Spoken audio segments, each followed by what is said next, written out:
뉴스 주민 시간입니다. 정윤섭 기자 나와 있습니다. 네, 정 기자 오늘 소식 시작해 주실까요? 사진 한 장 보실까요? 제일 오른쪽에 황교안 한국당 대표, 제일 왼쪽에 나경원 원내대표, 그 중간에 한국당 점퍼를 입고 구호를 외치는 사람들. 한국당 1차 영입 인재 환영식 모습입니다.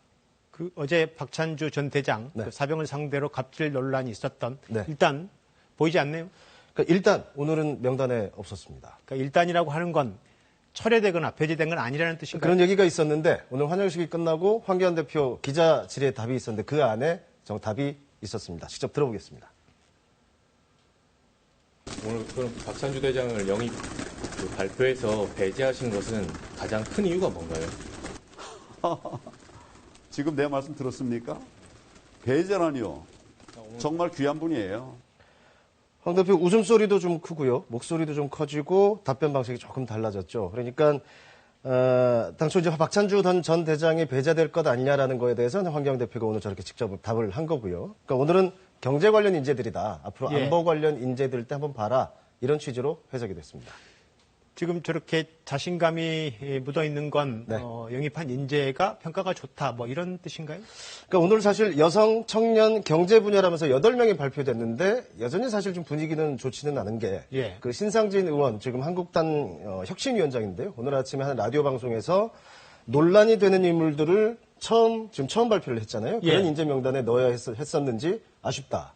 그리고 오늘 KBS 기자가 한 최고위원하고 좀 통화를 했었는데 전혀 참신하거나 새롭지 않다. 사전 협의도 없었다. 이렇게 지적을 하기도 했습니다. 그렇게 비판을 하는 뭐 구체적인 특정 인물이 있습니까? 그러니까 박창주 전 대장이 그랬고요. 예. 오늘은 이제 신상진 의원 같은 경우 콕 집은 인물이 바로 이진숙 전 대전 MBC 사장인데요. 예. 그러니까 박근혜 정부 시절에 뭐 MBC 노조 탄압 논란도 있었고요. 특히 세월호 참사 당시에 보도본부장이었는데 그래서 세월호 보도 참사 이른바 언론 책임자 명단에도 들어가 있고요. 오늘도 그래서 이 전 사장에 대한 질문이 있었는데 이 전 사장 답이 완벽한 사람은 없다. 그리고 논란은 시각에 따라서 다르게 해석될 수 있다. 이렇게 즉답은 좀 피해갔고요.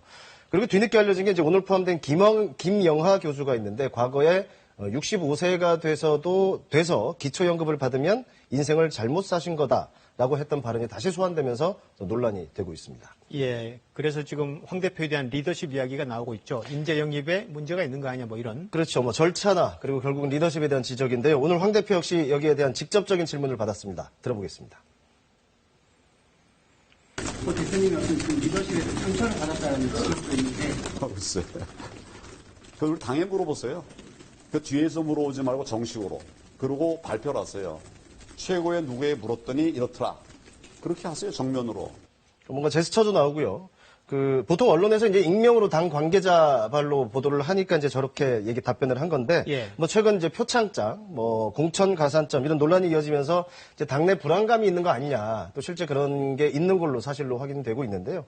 앞으로 이제 2차, 3차 영입이사 발표는 또 어떻게 이어질지 지켜봐야 될 것 같습니다. 네, 잘 들었습니다. 뉴스 주민 정윤섭 기자였습니다.